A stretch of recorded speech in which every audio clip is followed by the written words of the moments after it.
সবার আগে, সৃষ্টির দিক থেকে নবী হলেন সবার আগে, কিন্তু পৃথিবীতে আসার দিক থেকে সমস্ত নবীদের শেষে। কথা বলো। সৃষ্টির দিক থেকে নবীজি হলেন সবার আগে, আর আল্লাহ প্রেরণের দিক থেকে নবীজিকে পাঠিয়েছেন সবার শেষে। কারণটা কি?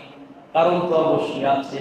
নবীকে দিয়ে আল্লাহ বলাইছেন, হাবিব আপনি বলে দেন, আনা খাতামুন নাবিয়্যিন লা নাবিয়্যা বাদি, আমি হলাম শেষ নবী, আমার পরে আর কোনো নবী কিংবা রাসূল পৃথিবীতে আসবেন না। নবী যদি প্রথম হতেন তাহলে পরবর্তীতে যিনি নবী আসতেন, নবীর নবুয়তের আইনগুলো বন্ধ হয়ে যেত, দ্বিতীয় নবীর আইন শুরু হয়ে যেত। এইভাবে নবী যদি মাঝখানে আসতেন, নবীজির শরীয়ত থাকতো একটা নির্ধারিত সময়ের গণ্ডিতে বাঁধা, কিন্তু কিয়ামত পর্যন্ত আমার নবীজির শরীয়তই বলবৎ থাকবে।